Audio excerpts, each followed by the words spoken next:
दिल्ली से लेकर पटना तक हल्ला था कि ये सुदामा प्रसाद जो गरीबों का नेता है, जगदीशपुर अनुमंडल नहीं था, ये लालू जी ने देने का काम किया। यहाँ किसान जो है पानी के लिए जब कोई आंदोलन करेंगे, सड़कों पर उतरेंगे, तो राजू यादव उनके साथ खड़े हो जाएंगे। 17 महीना में उन्होंने 5 लाख नौकरी दिया। उप मुख्यमंत्री होते हुए नीतीश जी से लड़ करके दिलवाया गरीबों का। जी ने क्या विकास किया उसके बारे में बताइए। क्या नहीं किया, गरीबों को हक अधिकार दिलवाने का काम किया। तो विकास तो आपको बताना पड़ेगा कि आप कितना विकास किए हैं। सुदामा जी 12 बजे रात में सदर अस्पताल में पहुंच जाएंगे। इस समय हम पीरो में हैं और यहाँ पर छात्र युवा कन्वेंशन चल रहा है और इस कन्वेंशन में आरजेडी के विधायक और माले के विधायक के साथ साथ आरजेडी और माले कार्यकर्ता भी शामिल हैं। किस तरह से चुनाव प्रचार किया जाए इसे लेकर बातचीत हो रही है। शिव प्रकाश जी हैं, माले से विधायक हैं अज्ञाओं के, और पूर्व विधायक विजेंद्र यादव जी हैं, आरजेडी के वरिष्ठ नेता हैं। विजेंद्र यादव जी, किस तरह से कार्यकर्ताओं को आप कह रहे हैं जनता के बीच जाकर क्या किस तरह के मुद्दे उठाने की बात कर रहे हैं? ये जो क्षेत्र रहा है समाजवादियों का गढ़ रहा है शुरू से, थोड़ा सा बदलाव हुआ है क्षेत्र में परिसीमन में, लेकिन यहाँ के राम इकबाल वर्षी जी एमएलए रहे हैं, यहाँ के एमएलए ये राधा मोहन बाबू रहे हैं समाजवादी नेता, यहाँ के एमएलए ये भुल्ली सिंह यादव रहे हैं, कई लोग यहाँ के एमएलए रहे हैं जो समाजवादी थे।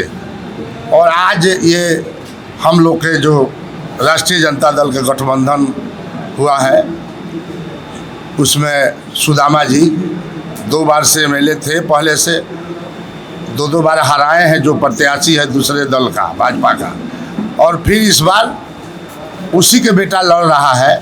और पिछले बार भी हम लोग एमपी के चुनाव में पूरे बिहार में शाहाबाद 1 नंबर में आया है। यहाँ के आरके सिंह जो भाजपा के प्रत्याशी थे 2 बार मंत्री भी रहे हैं। दिल्ली से लेकर पटना तक हल्ला था कि ये सुदामा प्रसाद जो गरीबों का नेता है और देहात में घूम घूम करके अपना गरीबों का जो अधिकार नहीं मिलता था, खटिया पर बैठने का, कुर्सी पर बैठने का, लाठी औगार करके चलने का, तैती पहन के घूमने का, लुंगी पहन के गांव में घूमने का, छाता ओढ़ करके गांव में घूमने का, जमींदारों के सामने नहीं था अधिकार गरीबों को। विकास को लेकर सवाल खड़े हो रहे हैं। गरीबों को पहले एक बात समझ लीजिए, फिर बोलिएगा आप ये विकास के बारे में।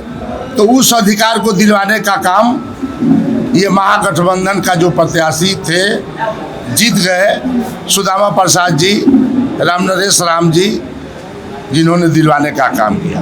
अब विकास का बात जो आप कर रही हैं, विकास यहाँ पीरो अनुमंडल नहीं था, जगदीशपुर अनुमंडल नहीं था, ये लालू जी ने देने का काम किया। यहाँ बगल में 2 और ब्लॉक बनाया अज्ञाओं में और ये गढ़हनी में। ये जो आपका बड़ी लाइन में तब्दील हुआ, छोटी लाइन आरा सासाराम पहले चलता था, तो ये लालू जी का ही समय का बनाया हुआ है। कई विकास गांव में, गली नली सोलिंग जो भी है, ये तो कई बुनियादी विकास जो था गरीबों का। जी ने क्या विकास किया उसके बारे में बताइए। क्या नहीं किया, गरीबों को हक अधिकार दिलवाने का काम किया और समता मूलक समाज जो बराबरी बोलने का, बराबरी चलने का, अपने हक अधिकार के लिए लोगों से लड़ने का, ये अधिकार दिलवाया। नौकरी दिलवा रहे हैं, जो अभी जो गठबंधन हम लोग का था है तेजस्वी जी का जो अभी सरकार था 17 महीना का, 17 महीना में उन्होंने 5 लाख नौकरी दिया। उप मुख्यमंत्री होते हुए नीतीश जी से लड़ करके दिलवाया और 25 के चुनाव में वो मुख्यमंत्री बनेंगे और लोगों को नौकरी, जो भी नौजवान हैं जो यहाँ जुटे हुए हैं, नौकरी दिलवाने का काम करेंगे। जी शिव प्रकाश जी, ये बताइए कि इस बार कितना चुनौतीपूर्ण दिख रहा है मुकाबला? यहाँ तड़ारी में तो पूर्व विधायक सुनील पांडे के पुत्र चुनावी मैदान में हैं। 2 बार भी यहाँ से वो चुनाव लड़े हैं। यहाँ की जनता ने उनको 2 बार शिकस्त दिया है, चुनाव हराया है। यहाँ तो चुनौती नहीं दिख रहा है, बल्कि एक ज़बरदस्त यहाँ छात्र, नौजवानों की, महिलाओं की, गरीब लोगों की एक गोलबंदी ज़बरदस्त तरीके से दिख रही है। हम लोग गांव-गांव में घूम रहे हैं, लेकिन गांव में यहाँ एक भ्रम फैलाने की कोशिश किया जा रहा है कि कितना विकास हुआ है, लेकिन जनता खुद पूछ रही है उनसे, क्योंकि यहाँ तो डबल इंजन की सरकार है, केंद्र में आपकी सरकार है और बिहार में भी आपके यहाँ डबल इंजन की सरकार चल रही है। तो विकास तो आपको बताना पड़ेगा कि आप कितना विकास किए हैं, विकास तो आप बताइए, और विकास की पैमाना आपके क्या है, ये पूछ रहे हैं विधायक से। यहाँ से 10 साल विधायक रहे हैं सुदामा प्रसाद जी, लेकिन विधायक को जितना फंड मिलता है उस फंड में कितना विकास किया जा सकता है। लेकिन यहाँ कई गरीबों के गाँव जो सड़क से नहीं जुड़े हुए थे, उनके घरों में, गांव में जाने के लिए पानी हिल करके और माने कीचड़ में हिल करके जाना पड़ता था। वह कई सड़कें बनी हुई है, हम लोग तो देख रहे थे, कई सड़कों का शिलान्यास को तोड़ दिया गया इनके द्वारा, जो सुदामा जी का शिलान्यास हुआ था। तो वो आप जिससे आप विकास के बारे में पूछ रहे हैं, जितना यहाँ विधायक को जितना मिलता है सरकार की तरफ से मौका काम करने के लिए, हर मोर्चे पर सुदामा जी खड़े रहते हैं, हर क्षेत्र में। यहाँ देख लीजिए, किसी की तबीयत खराब हो जाएगी तो यहाँ सदर अस्पताल में जो नारकीय स्थिति बनी थी, तो गठबंधन की सरकार थी, तो यहाँ सदर अस्पताल की थोड़ा, आरा के सदर अस्पताल की थोड़ा सा सुधार हुआ और हम लोग लगातार जाते रहे। सुदामा जी 12 बजे रात में सदर अस्पताल में पहुँच जाएंगे, हम लोग भी पहुँचे, किसी के एक्सीडेंट हो जाएगा, तबीयत खराब हो जाएगी, हम लोग पहुँचते रहे हैं। तो हम तो हमेशा जनता के साथ हम लोग रह रहे हैं और इसका हिसाब लोग मांग रहे हैं। अभी नारायणपुर गाँव में गए थे, तो नारायणपुर गाँव में एक मीडिया वाले पहुँच गए, तो हमसे भी पूछ रहे थे, हम लोग ने जवाब दिया, लेकिन वहाँ कैरम बोर्ड खेल रहे थे लोग, कुछ दलित मोहल्ले में कैरम बोर्ड, कुर्सी पर बैठ करके कैरम बोर्ड खेल रहे थे। तो उन लोगों से पूछा गया कि कितना विकास हुआ है। तो एक वहाँ के माने बुजुर्ग साथी थे कुर्सी पर बैठे हुए, उन्होंने कहा कि कुर्सी पर बैठ करके हम लोग कैरम बोर्ड खेल रहे हैं, यही हमारे लिए विकास है, ये अधिकार हमारे पास नहीं था। तो ये माने गठबंधन की और इंडिया गठबंधन के और जो माले के यहाँ जो विधायक रहे सुदामा जी, ये अधिकार गरीबों को, ये विकास ये गरीबों को दिया है। इसलिए यहाँ कोई लड़ाई हम लोग नहीं देख रहे हैं कि यहाँ कोई लड़ाई है, बल्कि एक जबरदस्त यहाँ के तो सुदामा प्रसाद जी के काम को लेकर आप लोग क्षेत्र में जा रहे हैं?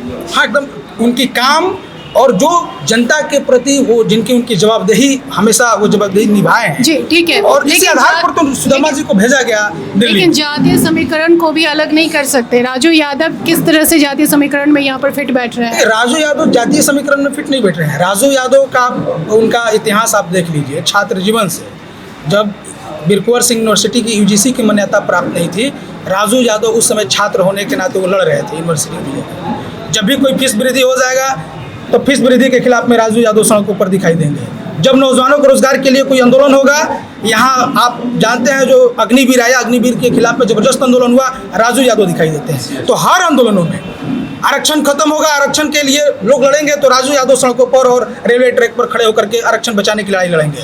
तो यहाँ तो हर मोर्चे पर किसी भी तबका का कोई आंदोलन होगा, किसान जो है पानी के लिए जब कोई आंदोलन करेंगे, सड़कों पर उतरेंगे, तो राजू यादव उनके साथ खड़े हो जाएंगे। और अभी धान की खेती हुई है, तुरंत धान आएगा और धान बेचने के लिए जब ब्लॉक पर किसान जाएंगे तो उनके साथ राजू यादव खड़े होंगे।